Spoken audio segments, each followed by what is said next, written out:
Oi, gente, boa tarde. Eu sou a Paula. Acho que todo mundo que já está assistindo os seminários do Escritório de Evidências já me conhece, porque quase sempre eu que estou aqui. Eu sou assessora da Secretaria na Coordenadoria de Informação, Tecnologia, Evidência e Matrícula, e estou tocando essa iniciativa do Escritório de Evidências. Eu sempre conto um pouquinho sobre a proposta do seminário, só que hoje eu queria contar um pouco sobre aonde entram os seminários dentro do nosso objetivo, da nossa missão enquanto escritório.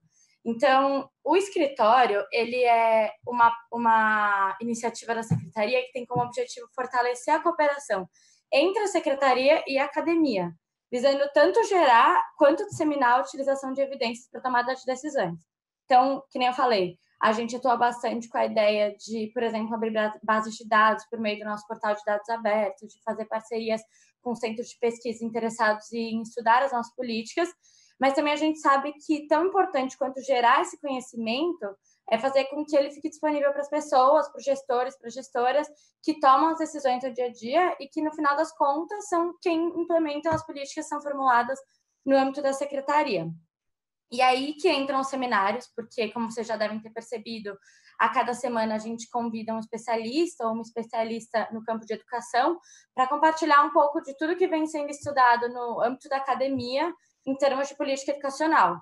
Então, a gente abordou várias temáticas diferentes aqui, desde habilidades socioemocionais, ensino técnico, clima escolar, formação de professores, enfim.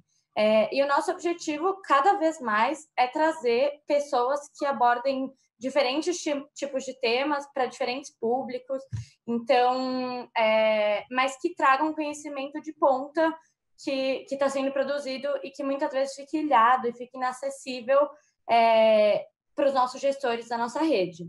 Então, acho que, puxando o gancho disso, uma coisa que é importante a gente ressaltar é que a gente sempre traz pessoas com visões de mundo diferentes, de áreas de conhecimento diferentes, e a gente nunca interfere em nenhum momento no que vai ser dito. Então, a gente dá a maior liberdade possível para os seminaristas que a gente convida expressarem e apresentarem os trabalhos que eles estão desenvolvendo. Ou seja, nem tudo aquilo que é trazido por parte dos seminaristas necessariamente representa a visão institucional da secretaria.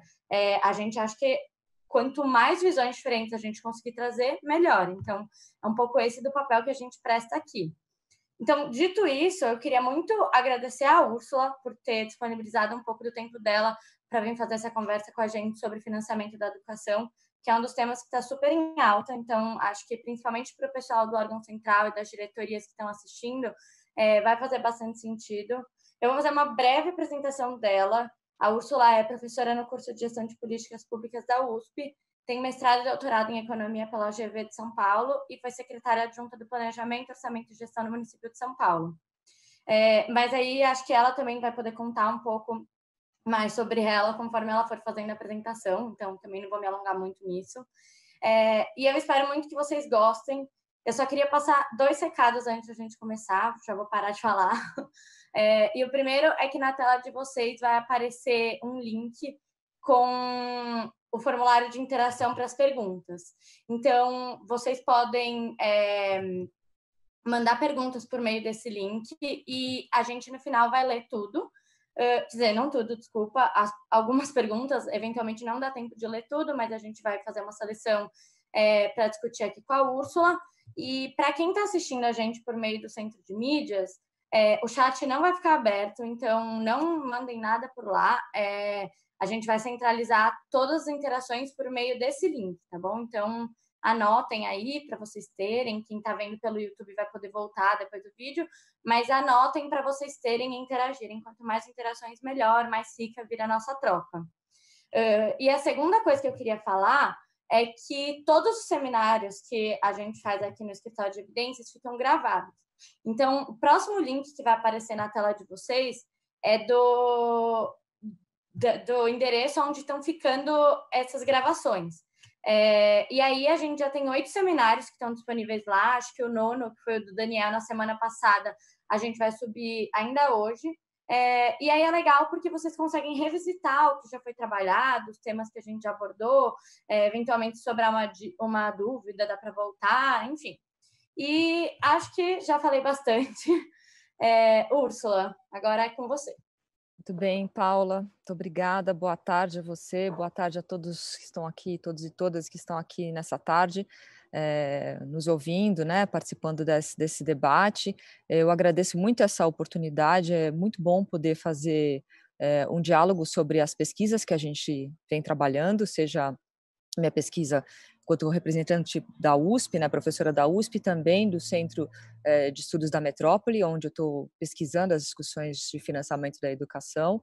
Então, eu trouxe um pouco dessa discussão aí, em acordo com a Paula, a gente discutiu um pouquinho o que seria interessante apresentar, eu trouxe um histórico aí de financiamento da educação no Brasil, e uma pinceladinha, algumas coisas breves também sobre o Estado de São Paulo, já que estamos aqui no Estado de São Paulo, todos nós trabalhamos no Estado de São Paulo. Eu tenho pesquisado isso no Centro de Estudos da Metrópole com apoio de vários alunos, que eu até gostaria de nominar alguns aqui, a Bruna Matos, a Isabela Menon, o Rogério Limonte, mais especificamente agora nesse momento também me ajudaram com essa apresentação a Cristiane Capuchinho, a Lauana Pereira, o Rony Cardoso.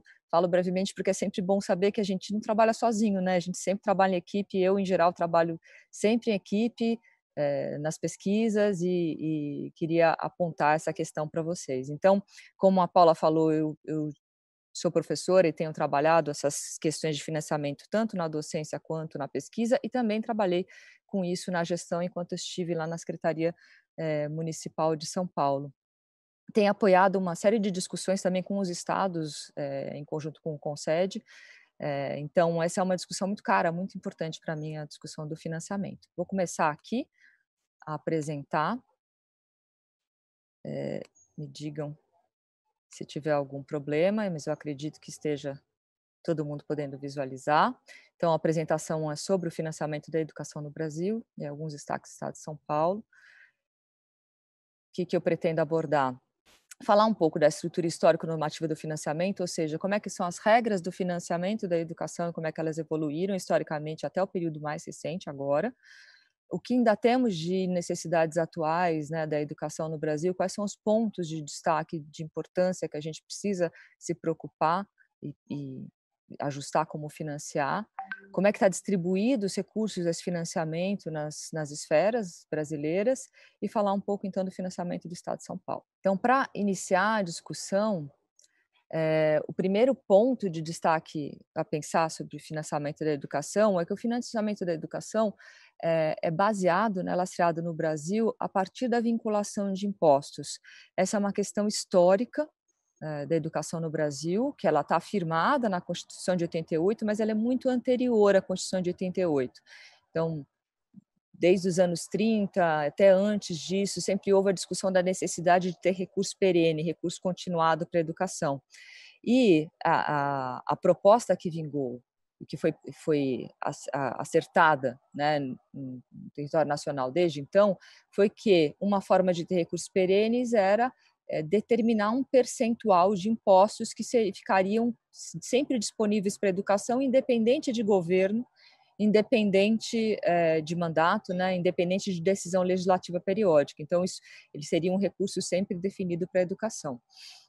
E entre muitas idas e vindas, porque isso entrou e saiu de constituições, essa definição tornou-se perene a partir do final dos anos 80, com a emenda Calmon, que depois foi determinada na Constituição de 88, com um percentual definido para o governo federal, de 18% de impostos, que deveriam ser aplicados em educação, e 25% de impostos dos estados e municípios também deveriam ser aplicados em manutenção e desenvolvimento de ensino, que depois viria a ser confirmado também na Lei de Diretrizes e Bases da Educação Nacional. Tá?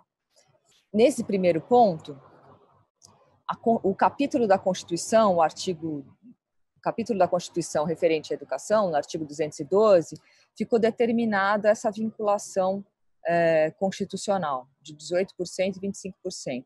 Até a Constituição de 88, a União teria que aplicar 13% em educação. Essa é até uma história interessante que, à época da Constituinte, muitos grupos queriam uma vinculação de impostos, como, por exemplo, a saúde, né, que estava constituindo ali o SUS, o Sistema Único de Saúde, mas vários outros, também o grupo da assistência social, a habitação, vários grupos queriam. Mas, ao fim e ao cabo, o único grupo que conseguiu firmar a vinculação de impostos, inclusive aumentar, porque a União era 13% com a emenda Calmon e aumentou para 18% na Constituição de 88 e manteve os 25% de estados e municípios, foi a educação. Porque a educação era entendida como uma área onde a sua importância, o seu efeito direto no desenvolvimento socioeconômico do país necessitava, sim, para ela essa vinculação. E as demais áreas não houve essa vinculação naquele momento constitucional. Então, de todos os impostos que cada uma das esferas arrecada, e inclusive no caso de estados e municípios, aqueles que vêm transferidos, né? Então, por exemplo, o Fundo de Participação dos Municípios, que vem transferido da União, a cota parte do ICMS, que o Estado transfere para os municípios, tudo isso compõe a base de impostos sobre a qual incide 25% que tem que ser aplicado na educação. Tá? E no caso da União, até recentemente, eu já explico como que isso mudou, 18% de todos os impostos arrecadados pela União, como o imposto de renda, o IPI, entre outros. Além de definir, né, de reafirmar essa vinculação constitucional, um outro ponto importante na Constituição de 88 foi esse artigo 60, que definiu uma meta educacional para 10 anos, que dali a 10 anos, né, contado de 88, ou seja, no 1998, o poder público brasileiro teria que utilizar metade dos recursos dessa aplicação constitucional de impostos para eliminar o analfabetismo e universalizar o ensino fundamental. Então, a Constituição de 88 se preocupou em colocar isso como uma meta. Veja que o verbo é muito claro, é eliminar o analfabetismo, não é reduzir, né? E universalizar o fundamental, ou seja, garantir vagas para todos. O ponto é que, apesar dessa meta ali estar muito clara na Constituição, nos artigos de disposição transitória, né, isso está nos ADCTs, porque isso tinha um período de 10 anos, então era uma transitoriedade constitucional, ao longo dos anos isso não foi sendo cumprido pelo poder público. Então, foi passando o tempo, lá nos anos 90, meados dos anos 90, já se sabia que a gente não tinha eliminado o analfabetismo, infelizmente até hoje não eliminamos, e também naquele período, tampouco o ensino fundamental estava universalizado. Então, havia problemas de cumprimento da vinculação obrigatória, muitos estados e municípios não cumpriam os 25% de aplicação de impostos para a educação, e mesmo a União tinha dificuldade no cumprimento, muitas vezes, e também não havia aplicação de metade dos recursos para essas duas questões, a universalização do fundamental e o analfabetismo. Havia uma grande briga jurídica sobre a interpretação desse artigo 60, sobre quem é que deveria cumprir, se era o poder público como um todo, União, estados e municípios, ou estados e municípios, enfim, havia uma briga jurídica ali da União com os tribunais de contas, e o fato é que, nessa discussão, começou-se a tramitar a ideia de ajustar essa prerrogativa constitucional, essa previsão constitucional de aplicação de recursos na redução, na eliminação do analfabetismo e na questão do ensino fundamental. Então, o governo federal, à época, resolveu ajustar essa questão do financiamento e dar algum jeito de melhor coordenar a aplicação de recursos dos estados e dos municípios no financiamento educacional. Uma questão importante para a gente sempre pensar é que as 3 esferas no Brasil são autônomas, né? Somos um país federativo em que União, estados e municípios têm autonomia sobre os seus orçamentos. Isso é um caso raro no mundo de federalismo fiscal, mas no Brasil funciona assim. Então, em tese, a União ela pode intervir, mas ela tem limitações de quanto ela interfere nas outras esferas. Então, o que ela fez naquele momento foi achar um jeito de coordenar e incidir sobre o financiamento das outras esferas, fazendo um ajuste normativo. E que ajuste normativo foi esse? Foi uma mudança na Lei de Diretrizes e Bases da Educação Nacional, 96, que, em primeiro ponto, reafirmou os percentuais de vinculação, ou seja, tem que aplicar 18% à União, 25% estados e municípios dos seus impostos, criou a obrigatoriedade de dar mais transparência e controle para isso, ou seja, relatórios dizendo se aplicou ou se não aplicou, porque muitos não aplicavam, ou aplicavam colocando despesas não adequadas na educação. Então, criou com isso 2 artigos que eu já vou mostrar, o artigo 70 e o 71, que dizem o que pode, o 70, e o que não pode gastar com o recurso da vinculação constitucional. E, além disso, um ponto bem importante foi que ela definiu uma reestruturação do financiamento, colocando os estados e municípios como atuantes prioritariamente no ensino fundamental, porque até então os municípios atuavam no fundamental e no infantil, os estados no médio e no fundamental, mas sem essa obrigatoriedade de focar primeiro no ensino fundamental. Então, isso foi reorganizado, que os municípios e estados tinham que atuar prioritariamente no ensino fundamental, com financiamento direto, é isso, e a União ficou como coordenadora e organizadora desse sistema, atuando de forma redistributiva e supletiva. E como é que seria isso, redistributivo e supletivo? Bem, a União propôs, o que foi uma mudança muito importante no financiamento educacional, a criação de um fundo de recursos. O fundo que com certeza todos já ouviram falar, o Fundo de Manutenção e Desenvolvimento do Ensino Fundamental e Valorização do Magistério, o Fundef. Então, esse fundo foi criado para que uma subvinculação dos recursos de impostos fosse feita focada no ensino fundamental. Então, de tudo aquilo que os estados e municípios tinham que aplicar, que é 25% dos impostos, 60% disso ia ter que ser gasto exclusivamente com o fundamental, ou seja, 15%. Então, o Fundef foi criado para ter um foco no fundamental, e esse recurso vinha fundamentalmente dos próprios estados e municípios. Então, a União fez esse ajuste ao fazer uma emenda constitucional, criando o fundo, e também fazendo mudanças nas diretrizes e bases da educação nacional. Então, o Fundef, ele foi criado pensando nesse foco de recursos para o ensino fundamental, sendo que esses 60% de recursos que teriam que ir para o fundo, parte dele ia ter que ser usado para valorização do magistério, valorização dos professores, os salários principalmente, utilização das carreiras, e 40% deles poderia ser usado com outras despesas, desde que seguisse essa regra aqui. A regra, que é definida no artigo 70 da LDB, diz o que pode ser considerado gasto com educação, e no seguinte, que eu já vou mostrar o que não pode. E o que poderia ser considerado como gasto com educação, né? Manutenção, desenvolvimento e ensino? O pagamento de salários, né? As instalações necessárias ao ensino, salas de aula, construção dos prédios de escola, manutenção de bens e serviços vinculados ao ensino, pesquisas, levantamento estatístico para avaliar o desenvolvimento do ensino, atividades meias necessárias de sistema, bolsas de estudo, amortização de operação de crédito, desde que essa operação de crédito tenha sido feita para a educação, e aquisição de material didático escolar e programas de transporte voltados à escola. E não poderiam ser considerados como gastos em educação toda pesquisa que não fosse direcionada ao ensino, outras pesquisas, subvenções a entidades públicas ou privadas de caráter assistencial, então programas assistenciais, esportivos, culturais, que não são ali focados diretamente no ensino, não podem ser gastos com educação, quadros especiais da administração pública, por exemplo, militares ou guardas que façam ronda escolar, não podem ser pagos com recursos de educação, programas suplementares de alimentação, ou seja, merenda, não pode ser utilizado o recurso da vinculação de impostos. Para a merenda tem um outro recurso específico.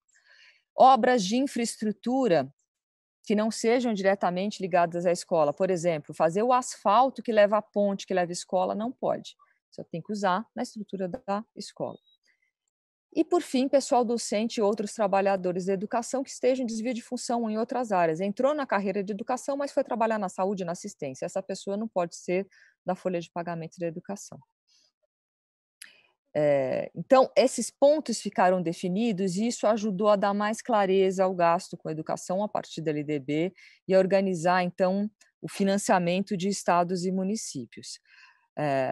Mas, de fato, o que mais alterou a estrutura de financiamento e o foco no ensino fundamental, né, que era a grande preocupação da União naquele momento, que era universalizar o ensino fundamental, foi a estruturação do Fundef. E como é que foi a estruturação do Fundef? Vocês estão vendo aí um gráfico que tem um mapa do Brasil, com os 27 estados, né, o 26 mais Distrito Federal, E esses estados formam 27 fundos. Então, uma primeira informação importante, que às vezes há uma certa confusão, é que os fundos educacionais são estaduais, não são nacionais. Cada estado tem o seu fundo, que é formado pelo recurso do governo do estado, mais os governos municipais daquele estado. Então, no estado de São Paulo, a gente tem o recurso do governo estadual de São Paulo e dos 645 municípios do estado de São Paulo. Isso formava o Fundef, à época, do estado de São Paulo. E como é que constituía o recurso? Todo mundo desse conjunto, 645 municípios mais o governo do estado, tinha que separar 15% dos seus impostos, né? 60% da vinculação, de 25%, 15% do IPI, do ICMS, do Fundo de Participação, do Estado, dos municípios, e doar para uma cesta do fundo, e aí dividir pelo número de alunos. Então, todo o recurso do Estado e dos seus municípios em São Paulo, somado, formava o Fundef de São Paulo, e dividido pelos alunos de São Paulo, dava um valor por aluno. E vamos dizer que essa divisão por aluno em São Paulo desse R$ 1.500. Esse era o valor aluno no estado de São Paulo, que seria diferente, por exemplo, do valor aluno do estado do Acre, porque o valor do fundo do Acre era a soma do recurso do governo do estado do Acre mais os municípios do Acre. Minas Gerais, o governo do estado de Minas Gerais, mais os 830 e poucos municípios de Minas Gerais formavam o Fundef de Minas Gerais. Então, isso é importante, não há divisão de recurso de um estado para outro, ou de um município de um estado para um município de outro estado. Os fundos são estaduais e ficam naquele estado. E os valores aluno dependem do recurso que cada estado consegue formar, tá? Então, a partir desse recurso que cada estado conseguia formar, o recurso voltava para o estado e município em função do número de matrículas. Ou seja, quanto mais matrícula o município tivesse, ou o estado tivesse, mais recurso ele ia receber de volta. Então, se o valor aluno ano de São Paulo era R$ 1.500, se eu tinha lá 10 mil matrículas, eu vou receber R$ 1.500 vezes 10 mil. Tá certo? Então, esse é o recurso que eu ia receber do fundo. Agora, imagine você que teria município em São Paulo, naquela época, isso começa a funcionar efetivamente em 1998, e tinha municípios que não tinham alunos de ensino fundamental, ou poucos alunos tinha, como Santo André à época, né? Tinha poucos alunos de ensino fundamental, ele era mais focado no infantil, fundamental era a rede estadual. Esses municípios perdiam receita, e quem ganhava receita eram municípios que tinham mais matrículas. Então, o Fundef rearranjou matrículas em função de quem tinha a rede organizada. Claro que isso aconteceu mais fortemente no primeiro ano. Os prefeitos, né, a partir do segundo ano de funcionamento do Fundef, o que eles fizeram, gente? Começaram a abrir mais vagas de ensino fundamental, ou ainda, em boa parte do Brasil, negociaram com os governos estaduais a assunção das escolas de ensino fundamental. Então, os governos estaduais passaram para os municípios a organização das escolas de ensino do ensino fundamental e os recursos, então, do Fundef foram ficando com os municípios e os governos estaduais foram perdendo esse recurso. Então, a gente até diz que os governos estaduais são perdedores líquidos desse Fundef e os municípios são os ganhadores líquidos, ok? Então, eu já mostro até o que aconteceu com as matrículas.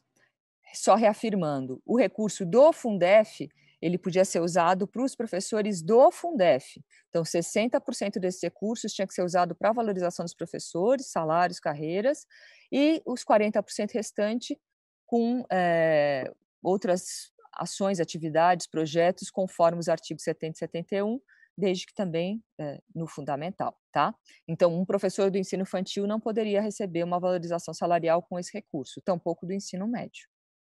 Bem, com esse processo de criação do Fundef, o que aconteceu? De fato, todo mundo correu atrás de aumentar matrículas, porque percebeu que se não tivesse matrículas do fundamental, não ia perder o seu imposto, né? Que ia ficar no fundo e ia passar para outro município que tivesse mais matrículas do que ele. Então, houve um aumento de matrículas. Vocês estão vendo aqui um gráfico das matrículas no Brasil em 1997, a gente tinha aí um total de 34 milhões de matrículas, e elas eram muito maiores no nível estadual, 18 milhões, do que no nível municipal, tá certo? 12 milhões. Logo depois, de 98, nos anos 2001, 2002, essas matrículas rapidamente se inverteram, passando a ser mais fortemente municipais do que estaduais. Isso se mantém até hoje. Se vocês olharem 2008 também, esse dado já estava formado, são 24 milhões de matrículas municipais e 21 milhões estaduais, mas é importante saber que esse processo foi muito rápido, ele aconteceu em cerca de 3 anos, então em 2003 já tinha revertido isso, e a gente tem aí um total de 53 milhões de matrículas. Então, a gente, de forma muito breve, com o Fundef, conseguiu aumentar as matrículas, universalizando o ensino fundamental, e houve uma inversão de esferas, né? As esferas estaduais passaram a ter menos matrículas do que as municipais, diferente do que era antes, aí como está o ano de 97, mostrando para vocês. Aqui a gente teve uma redução de matrícula, que é normal em função aí da redução, da mudança de curva do IBGE. Mas comentando aqui alguns efeitos positivos e negativos do Fundef. O Fundef foi muito importante na universalização do ensino fundamental. Ele conseguiu, de fato, com essa criação dos fundos, incentivar um aumento de oferta de matrículas. Ele permitiu, além disso, um objetivo que não era claro, né, declarado, mas ele conseguiu municipalizar o ensino fundamental. Então, o ensino fundamental ele é fortemente hoje oferecido pelos municípios, mais do que pelos estados. E ele mudou o patamar de receitas e despesas da educação e da sistemática de financiamento. A sistemática de fundos ela tornou muito mais operacional e com um aumento de controle de accountability aí dos recursos da educação. Porém, também houve efeito negativo, né? Então, um dos efeitos negativos mais importantes é que, ao priorizar o fundamental, houve uma redução de prioridade para os outros níveis e modalidades de ensino. Então, tanto o médio, no caso dos estados, quanto o infantil, no caso dos municípios, foram deixados mais de lado. E ser um professor ou um profissional desses dois outros níveis de ensino não era tão interessante quanto ser do ensino fundamental, porque a questão salarial não estava ali priorizada. E além disso teve um outro ponto, gente, a União, né, o governo federal nesse período, ela ficou muito mais como coadjuvante no financiamento do que como um ator ali fundamental. Por quê? Porque, em tese, a União deveria complementar o valor de aluno ano para os estados que chegassem nos menores valores. Só que ela fixou um valor logo no início do Fundef, um valor nacional, que era bem menor, por exemplo, que o valor de São Paulo, algo em torno de 300 e poucos reais à época. E isso fez com que, no começo, ela complementasse recursos de estados como o Piauí e outros que chegavam em valores mais baixos. Porém, ela nunca atualizou esse valor pela inflação. Então, ao longo do tempo, esse valor foi sendo comido pela inflação, reduzido, e os vários estados foram ultrapassando esses valores sozinhos, e ainda com valores baixos, deixaram de receber recursos da União. Então, a União, ao longo de muitos anos, teve aí a DRU, né, presente, desvinculando parte das receitas de educação, e a União ela colocou muito pouco recurso na educação básica nesse período, né, seja no fundamental ou em outras etapas e modalidades de ensino. Então, esse também foi um efeito negativo. A União criou a sistemática, mas acabou contribuindo pouco com o Fundef nesse período como complementação de recursos. Como consequência dos efeitos negativos do Fundef, ao longo do tempo, né, o Fundef tinha uma previsão de encerrar o seu funcionamento em 2006, porque ele foi criado em 96, por um prazo de 10 anos, e então, antes até do seu término, em 2004, 2005, havia muita pressão de estados e municípios para que o fundo fosse prorrogado, mas, além disso, ele fosse ampliado. Então, os estados e municípios queriam que o fundo fosse maior, mais amplo e incluísse as outras modalidades de ensino e outras etapas, porque eles também precisavam do recurso para o financiamento. Então, houve muita discussão para a criação do novo Fundeb, com B, né? O Fundo de Manutenção e Desenvolvimento da Educação Básica e Valorização de Profissionais da Educação. Nessa discussão, a entrada das novas modalidades era um ponto fundamental, mas também a abrangência de outros impostos, que o Fundef era baseado no ICMS, IPI e nos fundos de participação. Então, os estados e municípios conclamavam que outros impostos entrassem na base e que aumentasse o volume desse recurso para melhorar esse financiamento, dando conta das outros níveis e modalidades. E a construção final foi de um fundo com 20% de arrecadação, incluindo agora também IPVA, o IPTR e outros impostos, mas que funcionaria ainda com a mesma sistemática de fundos estaduais, ok? Só que agora tinha um fator muito importante. A União ia passar a aplicar, de fato, 10% de tudo aquilo que os estados e municípios chegassem, né, juntassem de recursos num fundo, a União ia complementar esses recursos com 10% do valor. Então, a partir da criação do Fundeb, houve uma efetiva complementação de recursos da União, que isso muda muita coisa, como a gente vai ver. Então, o Fundeb tem a mesma sistemática. São 27 fundos estaduais com compartilhamento dentro de cada estado, só que agora 20% de receitas de impostos específicos. E a outra diferença é que na hora de dividir os recursos para cada ente, há uma ponderação. Por quê? Porque eu tenho níveis e modalidades de ensino diferentes. E, inclusive, a partir de muita pressão, foi incluída a creche dentro do Fundeb. Creche é caro, né? Os custos de ensino fundamental 1, 2 são diferentes, ensino médio é diferente. Então, cada um desses níveis de ensino tem um fator de ponderação pelo seu valor, né, distinto, e esses fatores de ponderação são definidos por um Conselho Nacional de Educação, que tem lá uma comissão que define esses valores para ponderarem. Então, as matrículas que cada município tem vão ser ponderadas para saber o valor que ele vai ter a receber do Fundeb. Ainda com o Fundeb, continuam sendo ganhadores líquidos os municípios e perdedores líquidos os estados, mesmo com o ensino médio entrando, porque a maior parte das matrículas ainda é do ensino infantil e do fundamental, e são muito mais proeminentes nos 5.600 municípios do que nos 27 estados. Vale também a regra de que o recurso do Fundeb tem que ser usado 60% para remunerar e valorizar os professores, os profissionais do ensino da educação básica, e 40% desse fundo, então, pode ser usado com outras atividades, seguindo a regra da LDB. Bem, eu falei aqui das principais fontes de financiamento, que são os impostos, a sua subvinculação no Fundeb, e, de certa forma, também já comentei a fonte de Fundeb complementada pela União, que são os 10%. Mas há outras fontes também de recursos para as políticas educacionais. Além dos recursos de impostos e do Fundeb, né, líquido e complementação da União, a educação também conta com recursos que são transferidos por programas do governo federal implementados pelo FNDE. Esses recursos, eles têm como origem o salário educação, que é dividido em 3 partes. Uma parte do salário educação. O salário educação é uma contribuição que as empresas têm que fazer em cima da sua folha de pagamentos. A União arrecada e divide em 3 partes. Uma parte é da União, uma parte é dos estados, outra parte é dos municípios, e 10% fica com o FNDE, o Fundo Nacional de Desenvolvimento da Educação. A parte da União e do FNDE, ela dá ensejo a programas como esses que eu destaquei aqui. O PDDE, Programa de Dinheiro Direto na Escola, o PNAE, o Programa de Alimentação Escolar, e outros como o de transporte escolar e também o livro didático, tá? Além desses programas do governo federal que são repassados para os municípios, né, e apoiam o PNAE, é um programa muito importante que os municípios recebem para custear a sua merenda.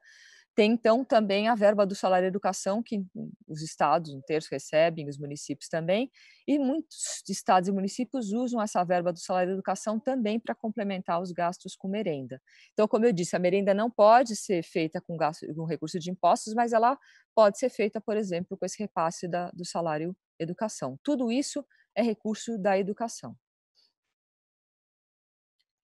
Bem, um ponto importante na questão normativa é que, em 2016, houve a emenda constitucional 95, foi aprovada, e essa emenda constitucional 95, ela altera, de certa forma, o financiamento educacional. Por quê?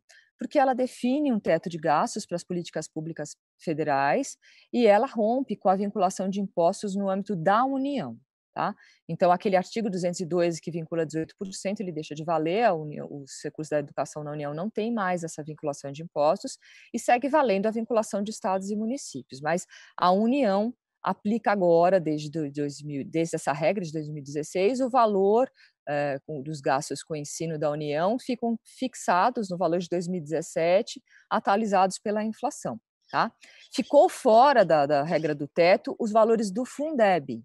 Então, os estados e municípios que formam o Fundeb a partir dos 20% aí de subvinculação dos seus impostos, esse valor que os estados e municípios chegam, a União tem que bancar 10%. Ou seja, se a soma do Fundeb, do São Paulo, Maranhão, Acre, Rondônia, todo mundo, der 150 bilhões no Brasil, a União tem que colocar 15 bilhões. Se a soma dos Fundebs estaduais der 165 bilhões, a União tem que colocar 16,5 bilhões. Tá correto? Então, o Fundeb não está na regra do teto e ele é muito importante até por isso, porque ele complementa a educação básica com recursos da União que ficaram fora dessa restrição. A restrição colocada para o financiamento da União, ela vai atingir mais diretamente aquilo que a União aplicava fortemente, que era o ensino superior às universidades aí federais e os outros programas que a União custeava, alguns dos quais eu acabei de comentar. Então, recapitulando, a educação tem como fontes a vinculação de impostos, a política de fundos que subvincula aí para o Fundeb e, com isso, municípios ganham recurso líquido que vem dos estados, os programas educacionais financiados pelo FNDE e os recursos do salário educação. Tudo isso tem que ser aplicado na educação. Então, quando a gente controla o que os estados e municípios estão gastando, a gente tem que ter certeza de que, além de aplicar os 25% dos impostos, eles estão aplicando todos esses outros recursos comentados aqui, ok? Aqui tem um quadro geral que mostra aí União, estados e municípios e os seus recursos, da onde vem. Estão vendo aí que a União está 18% de impostos, mas isso vale até a regra de 2016. Estados, municípios têm 25% de impostos, isso formam a parte do Fundeb, assim como também um pedaço do recurso da União forma o Fundeb. Além disso, salário e educação mais verbas do FNDE, tudo isso junto financia ensino médio, fundamental e educação infantil. De toda a divisão da educação básica, a maior parte fica com o ensino fundamental, 52%. E aí tem 19% que fica com o ensino médio e 12% com a educação infantil. Mais adiante eu vou mostrar uma tabelinha que mostra como é que esses valores foram evoluindo ao longo do tempo nas esferas brasileiras. Mas esse quadrinho aqui acho que é um resumo, espero que dê para entender, de verbas aí, de onde vêm as verbas da educação. Ela vem das 3 esferas, né? Impostos, Fundeb, salário e educação e FNDE. Tudo isso financia a educação básica brasileira, tá? E a União financia fortemente o ensino superior. Bem, dito isso, algumas questões para a gente refletir juntos. A gente vem financiando a educação ao longo desses últimos anos, mais fortemente, aí desde os anos 80, de forma mais organizada e paulatina. Isso é importante destacar, porque quando se compara o Brasil com vários outros países, é importante lembrar que tem muitos outros países que o financiamento perene da educação é de mais de 5 décadas, né? Muito mais do que esse período que a gente está falando, é secular, né? E um financiamento alto, circular, tem consequências na estruturação, na organização do ensino.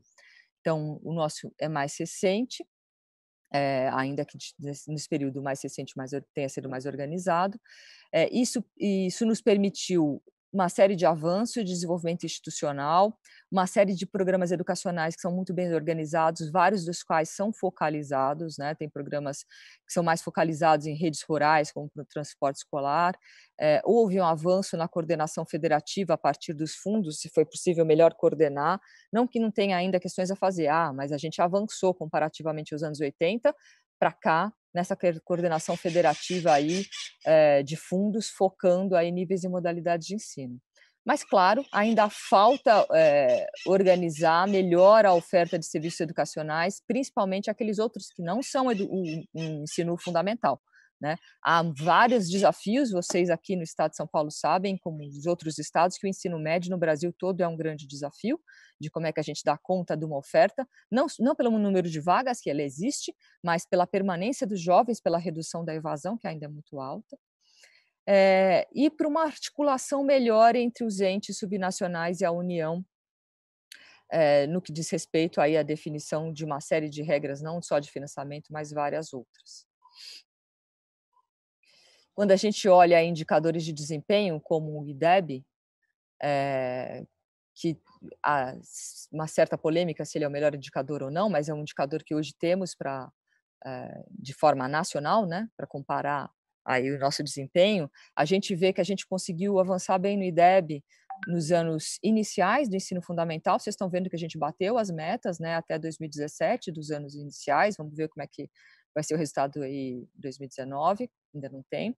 Mas nos anos finais do ensino fundamental, a gente ainda tem que avançar mais, a gente não conseguiu cumprir a meta, então a gente tem mais dificuldades, né, conforme a gente avança.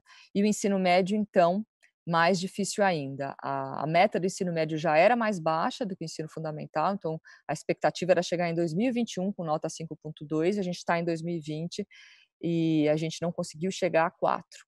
Né, em 2017. Então, esse é um dos grandes desafios que temos, como avançar, né, na questão do ensino médio, que é uma etapa tão fundamental também de inclusão, de educação no nosso país.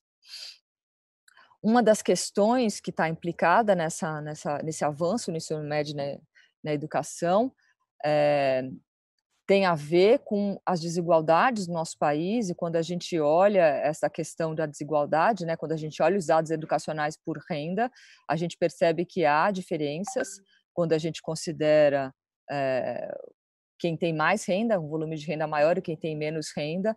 Então, a inclusão, o atendimento, ele é muito maior no Brasil, daquela faixa que tem mais renda, vocês estão vendo aí na tabela. Nas faixas de maior renda, a gente tem uma inclusão maior do que as de menor renda, ainda que nos substratos mais focados aí no fundamental seja bastante próximo, mas quando a gente avança para o ensino médio, para o ensino superior, vejam que há uma grande diferença aí de renda que leva a uma grande diferença de acesso. Aqui é importante até mencionar que na questão de 15 a 17 anos, que você tem aí 83% sem rendimento, que estaria acessando a educação, muitos desses jovens estão na escola, mas não estão no ensino médio. Muitos ainda estão no ensino fundamental, com 15, 16 anos. Então, a gente tem também um problema de distorção em idade séria, que com certeza vocês conhecem muito melhor até do que eu. E essa é uma questão importante ao pensar o financiamento. Então, a escolaridade média da população aí de 18 a 29 anos também, ela varia bastante por renda. Então, os 25% mais pobres têm uma escolaridade inferior, e é uma inferioridade importante, 4 anos de diferença muda muito, né, nas perspectivas de vida das pessoas, seja no mercado de trabalho, seja para desenvolvimento pessoal, para tudo, né, cidadão. Então, há aí uma discrepância importante para a gente pensar. Esses dados são do Anuário Brasileiro de Educação. Aqui é um gráfico que, infelizmente, não vou conseguir passar, mas eu explico para vocês.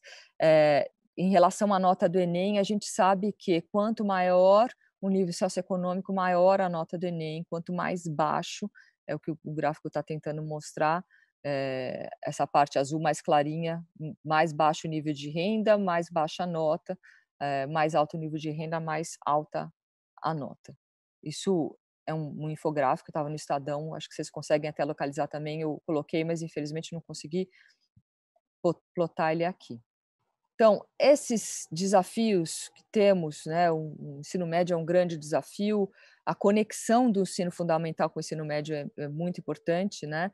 Conectar melhor a primeira etapa com a segunda, que a gente vê que o desempenho cai, e muitos jovens, eles concluem o ensino fundamental, mas não vão para o médio, né? O nível de evasão do ensino médio é muito alto, então o que acontece? Por que o jovem não vai para a escola? Nem fica na escola, nem trabalha, essa geração que é chamada aí nem, isso é um enorme desafio para se pensar a educação e que implica questões de financiamento também. Ensino superior, como é que a gente consegue trabalhar a valorização e formação dos professores de uma forma contínua, porque a gente sabe que esse é um dos pontos mais fundamentais para o desempenho dos alunos, né? Quanto melhor a gente valoriza e forma o professor, melhor é, em geral, o desempenho educacional. Aliado também a outras questões como a gestão da escola e a qualidade aí dos processos e dos insumos. Mostrando aqui rapidamente, que eu já estou avançada no tempo. A distribuição que eu comentei nos níveis, nas esferas, né, nos níveis e modalidades de ensino, desculpe, dos recursos, vocês veem que ao longo dos anos recentes, a gente foi aumentando o investimento em educação em relação ao PIB. Então, essa primeira coluna da tabela é um dado bem importante. A gente tem aí 5%, 5,3% em 2008. Para vocês terem uma ideia, no começo dos anos 2000, a gente aplicava em torno de 4% do PIB em educação. Então, a gente aumentou e aumentou com a política de fundos e aumentou com o crescimento econômico que a gente teve nesse período. Fomos aumentando até 2015, a gente chega em 6,1% do PIB. Isso é um importante valor, é aquém do que os legisladores previram no Plano Nacional de Educação. Não sei se vocês sabem, se acompanharam, se lembram, mas naquele momento houve uma expectativa de que pudéssemos chegar a 10% de PIB. A gente está longe, bastante longe hoje em dia de 10% de PIB. Infelizmente, os últimos anos de recessão reduziram aí essa expectativa. A maior parte desse recurso está aqui na educação básica, 4,8%, e dentro da educação básica, como eu fomentei, o ensino fundamental fica com a maior parte, tá? Então, você tem aí 3,2% que está no ensino fundamental e o restante é no infantil e no ensino médio. E o ensino superior aí com 1,3% na última ano de indicador. Esse aqui é um gráfico da evolução dos recursos do governo federal, apenas para vocês perceberem como ele avança nos anos entre aí 2008, 2009 até 2012, ele cresce mais fortemente. É justamente um período de crescimento ainda de receita e também onde acaba a DRU. Não há mais a desvinculação da Receita da União, isso não foi mais aprovado no Congresso, então a União teve que aplicar mais recursos na educação e, além disso, houve o programa de valorização do ensino superior, das universidades, aumentou muito o recurso da União. Infelizmente, nos últimos anos, isso vem caindo bastante. A complementação da União que eu comentei, esse dado aqui nos mostra que em 2019 esse recurso foi de 15 bilhões de reais. Ela não vai para todos os estados, vai para os estados que chegam em menores valores de aluno ano. Então, os estados que recebem complementação da União estão aí destacados, são estados do norte e do nordeste do país, majoritariamente. E um outro ponto importante aqui é que vocês devem ter ouvido falar muito fortemente de que o Brasil aplica 6% do PIB, que isso está aí mais ou menos na mesma régua dos países da OCDE, né, de quanto eles aplicam. Se a gente olhar a média da OCDE, o Brasil mais recentemente está um pouco abaixo, mas não muito abaixo, se a gente considerar, né, um recorte que não inclua só o ensino superior. Em termos de porcentagem do PIB, a gente aplica 6% do PIB. Em termos de porcentagem do PIB, a média da OCDE é em torno de 6%. Aqui, considerando esses outros valores, é importante a gente entender que, ao dividir por estudante, né, per capita, ali quando eu falei PIB 6% é total. Só que quando a gente divide per capita, a coisa fica muito distinta. E por que fica muito distinta? Porque o nosso alunado no Brasil é muito grande e muito superior à média dos países da OCDE. Então, ao dividir per capita, o nosso valor cai muito, ok? E esse é um ponto importante. Você tem na média da OCDE, nos anos do ensino fundamental iniciais, uma média de investimento de 8,6, né? 8.600. E o Brasil, 7.700 dólares de poder de compra aí convertido. Nos anos finais, 10.000 conta 3.800 do Brasil. No ensino superior é mais próximo. Então, nosso problema, só que o ensino superior é muito mais restrito no Brasil, né? Muito menos universalizado, não dá nem para comparar. Então, o nosso ensino obrigatório, que é dentro da educação básica, o fundamental, e do fundamental ao médio, a gente tem valores muito inferiores ainda dos outros países. Então, isso é importante ter em mente quando a gente diz, olha, já tem recurso suficiente para a educação. A gente tem muito recurso em termos de comparação total do PIB, mas por aluno não. Por aluno, o recurso na média é desigual, sendo que em alguns locais é muito alto e outros é muito baixo, porque o Brasil é muito desigual. Tem estados mais ricos e estados mais pobres. Então, isso tem que ser considerado. O Fundeb ele conseguiu, com a complementação da União, minimizar as diferenças. Mas, para vocês saberem, a gente ainda tem uma diferença entre quem tem menor valor e maior valor de mais de 500%. Então, é importantíssimo que a gente tenha atenção a isso para que isso possa ser repensado, né? Como é que a gente pode reduzir essas desigualdades educacionais no investimento, né, no financiamento da educação no Brasil. Enfim, aqui são ainda as diferenças, como eu comentei. Aqui eu queria colocar para vocês terem informações, se quiserem, sobre os vários estados e vários municípios, no site do CIOP, né, só digitar CIOP no Google, vai aparecer lá esse sistema aqui, que é ligado ao FNDE, que tem informação e relatórios de todos os estados e municípios brasileiros, quanto aplicou em educação, quanto aplicou no fundamental, quanto aplicou no médio, quanto aplicou do Fundeb, quanto gastou dos seus impostos. Tá? É um site bem organizado aí de informações, bem interessante. Falando agora, muito brevemente, do Estado de São Paulo. O primeiro ponto, na questão normativa, eu queria comentar que a Constituição do Estado de São Paulo ela prevê a aplicação de 30% de recursos de imposto à educação, não 25%. A Constituição Federal diz no mínimo 25%, mas os estados que querem colocar, que quiseram, né, à época das suas constituições, como foi São Paulo 89, colocar percentuais superiores, isso será perfeitamente possível, foi votado. Então, em São Paulo, definiu-se 30%, como há pelo menos mais outros 6 estados que os percentuais também são superiores a 25%. Né? E, além disso, uma questão interessante no Estado de São Paulo é que há uma regra de financiamento do ensino superior que é um percentual do ICMS. Então, não confundam, não é um percentual dos impostos como um todo.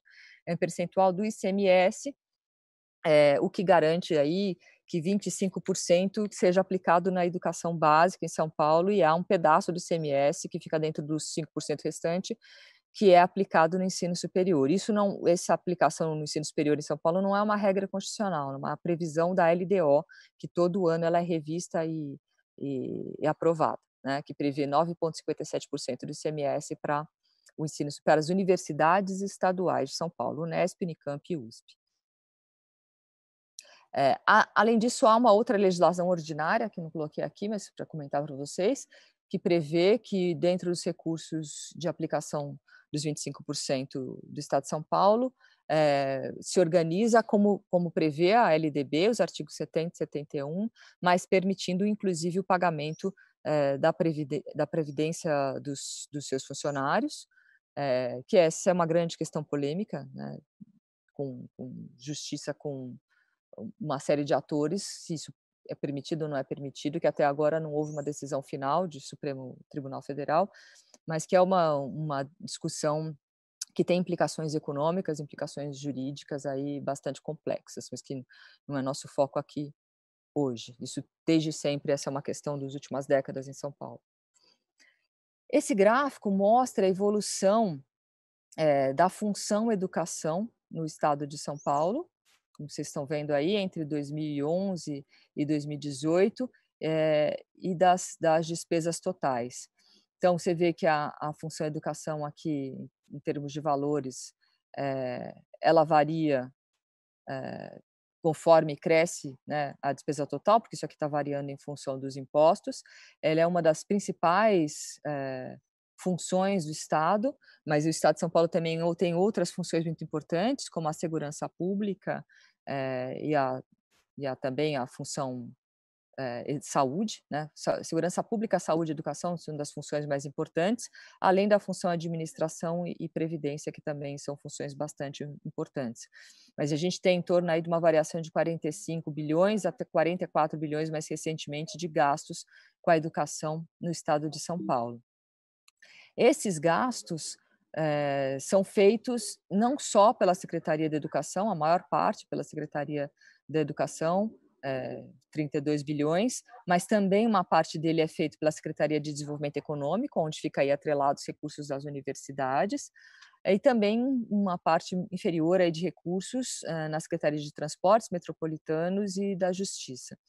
Então, você tem recursos e um pedacinho durante alguns anos com a Secretaria da Saúde. Então, a governança da educação no Estado de São Paulo é uma governança que não envolve só a Secretaria de Educação, mas envolve também outras secretarias do Estado. E, por fim, para vocês terem uma dimensão de como é que esse gasto é dividido em termos de subfunções, está aqui as várias subfunções do Estado: fundamental, médio, profissional, superior, EJA, educação especial, educação básica e transferências da educação básica. Vocês percebem que boa parte do gasto ele está dividido em administração geral, esses 26%, a parte azul, onde está boa parte aí de salários, né? Que são classificados como administração, e outros contratos gerais, e também na educação básica, que também tem parte de salários da educação básica, e a educação básica, no caso, ela seja tanto o fundamental quanto o médio no Estado, tá? Então, é uma função que ela facilita a operacionalização das despesas, porque, por exemplo, se eu tiver uma escola que ela é de ensino médio e de ensino fundamental, eu classifico essa escola como educação básica, para não dividir metade do prédio no fundamental, metade do prédio no médio. Então, ela é mais fácil de operacionalizar em termos contábeis. É mais difícil para a gente saber o que está aqui dentro, né? É mais fácil para a gente saber quanto é o médio quando ele está separadinho aqui, mas vocês estão vendo que o pedacinho do médio é pequeno, né? Gasta-se muito mais no médio do que esse amarelinho aí que está aparecendo. Então, ele está quase todo aqui dentro dessa função educação básica. Essa é uma discussão que vem sendo feita com vários estados, como é que a gente poderia aprimorar melhor, né, a classificação de subfunções, para todo mundo ter certeza exatamente de quanto está aplicando em cada subfunção e dentro delas quanto aplica com cada tipo de atividade, salários, investimentos e aí por diante. E é uma discussão que o próprio grupo do Estado de São Paulo está participando também, com vários colegas que trabalham aí no Estado nessa parte de contabilidade, de estruturação de contas, mas eu acho que é uma visualização interessante vocês saberem que a gente tem todas essas subfunções no Estado e que a boa parte do gasto com o Estado está focado aí na educação básica, e não no ensino superior ou outras subfunções que poderia ser imaginado pelas pessoas. Enfim, eu sei que eu falei bastante aqui, quase já 1 hora, de muitas coisas diversas. Eu espero que tenha sido possível compreender. A minha proposta era dar uma visão bastante geral da questão do financiamento e algumas questões mais específicas do Estado de São Paulo. Fico super à disposição para responder aí dúvidas, se houver, e a gente poder aprofundar também em outros momentos, se for o caso. Tá? Muito obrigada pela atenção de todos. Úrsula, muito obrigada. Acho que foi muito legal. Eu gostei muito e a gente recebeu algumas perguntas bem interessantes, então eu vou ler algumas das coisas agora. Uhum. E aí, enfim, vamos começar. A Camila Dias perguntou. Primeiro ela disse: Úrsula, muito obrigada pela explicação. Na sua visão, como podemos potencializar a Fundeb de se tornar cada vez mais um instrumento de equidade que contribua para a diminuição das desigualdades dos recursos entre os estados e municípios? Eu vou respondendo uma a uma? Pode ser? Sim. Sim, tá bom. Então, em relação ao Fundeb, é Camila que perguntou? Desculpa, não gravei o nome. Foi, Camila. Camila, que a Camila perguntou, essa é uma questão muito importante, até porque, eu não comentei, mas é bem importante comentar, o Fundeb tem que ser aprovado, a sua nova proposta este ano, né? Ele vence este ano, ele vence em 2020, a gente precisa de um novo modelo. E há uma grande expectativa de que esse novo modelo possa ser mais equânime, né? Possa ser mais includente no nosso país. Então, uma das formas de aumentar a equidade é aumentar um pouco a complementação da União, que ela vai justamente para os estados de menor valor. E uma outra possibilidade de aumentar a equidade é considerar na conta, para pensar quem precisa receber, quem não precisa receber, outros impostos que não fazem parte da cesta, como o IPTU e o ISS. Não que eles tenham que entrar no fundo, mas considerar para saber da necessidade de cada município, por exemplo, quanto esse município tem de ISS e de IPTU, porque muitas vezes municípios grandes com essa grande recurso de imposto, ele acaba sendo beneficiado pelo Fundeb sem levar em consideração de que ele já tem recursos próprios para financiar a sua educação. Então, se a gente considerar esses recursos na hora de fazer a divisão e, além disso, aumentar a complementação da União, a gente pode aumentar muito a equidade aí de divisão do financiamento educacional no Brasil. E aí, só para quem está assistindo, vai aparecer na tela de vocês, enquanto eu estou fazendo essas perguntas para a Úrsula, se vocês ainda quiserem mandar mais alguma coisa, vai aparecer o link agora para vocês relembrarem, para quem chegou depois, enfim, e perdeu. Então, esse link aí que está aparecendo na tela de vocês, quem quiser mandar, quem quiser interagir, enfim, ainda dá tempo, tá bom? Bom, vou mandar a segunda pergunta do Pedro. Ele disse: boa tarde, Úrsula. Muito obrigada pela sua pesquisa. Beleza, você discutiu as principais regras de financiamento da educação no Brasil. Tem algumas experiências de outros países que poderiam ser utilizados como referências para nós? Abraço. Então, tem uma diversidade de experiências aí de outros países, né? Vou comentar aqui uma experiência recente que eu tive pesquisando, que foi a inglesa. Então, na Inglaterra, no Reino Unido, ele é um país central, então, bem diferente do Brasil, nós somos uma federação com união, estados e municípios. A Inglaterra é um país central, que tem governos locais, né, também, mas há uma estrutura bastante centralizada. Então, o volume de recursos de financiamento educacional, ele vem do governo central, que repassa para os governos locais conforme indicador de necessidade. Então, é um outro tipo de financiamento que depende menos do recurso do governo local. Então, o governo federal fica incumbido de toda a arrecadação e faz a divisão para os governos locais conforme a sua necessidade de recurso. Esse tipo de modelo ele pode ser bastante eficaz para reduzir desigualdades, porque ele passa o recurso conforme indicadores de desigualdade de cada necessidade local, mas ele também ele tem uma certa lado negativo de ser um limitador aí do desenvolvimento de cada uma das localidades locais para focar recursos para o seu financiamento da educação local, né? Então ele é muito mais centralizado e acaba engessando um tanto as experiências ou a possibilidade de atuação de cada governo local. E também não há uma garantia de que seja a totalidade da necessidade do financiamento educacional. Nos últimos 10 anos, na Inglaterra, houve também um tipo de lei de teto, né, que eles chamam lá das regras do spending review, para reduzir os orçamentos, e houve uma redução bem forte do financiamento da educação para todos os governos locais. Então, você tem aí questões que foram colocadas para as escolas, na Inglaterra como um todo. Na França, há um compartilhamento de financiamento, ainda que boa parte do financiamento seja central, mas uma diferença bem importante é que os professores são pagos, todos eles, independente de onde eles estejam, pelo governo nacional. E isso tem uma regra de carreira mais unificada, porque as carreiras no Brasil, isso a colega lá, Cibele Francese, que eu já não sei se de repente já veio até falar aqui com vocês também, mas que estuda essa questão de carreiras educacionais, ela mapeou numa pesquisa que eu acompanhei para o Concede, as carreiras são extremamente diversas no Brasil, cada estado é um tipo de carreira, cada município é um outro tipo de carreira. Então, você tem uma miríade de possibilidades de recebimentos distintos, né, no Brasil, e essa é também um dos pontos de aspecto importante do financiamento educacional. 80% hoje dos recursos quase do financiamento educacional do Fundeb é salário. Então, se a gente não tiver uma atenção especial para carreiras, como é que elas funcionam, isso também pode ser um efeito de desigualdade entre os profissionais da educação, né? E todos sabemos. Legal. Vou ler mais uma pergunta da Marisa, que disse: os gráficos sobre a evolução dos gastos totais e em educação mostram que todo mundo se ressentiu com a crise orçamentária financeira a partir dos anos de 2016. Também os resultados educacionais estiveram praticamente estagnados no Estado. Em sua opinião, é possível associar diretamente o uso dos recursos com o resultado dos esforços da Secretaria em termos de desempenho dos alunos? O diretamente é que é difícil, né?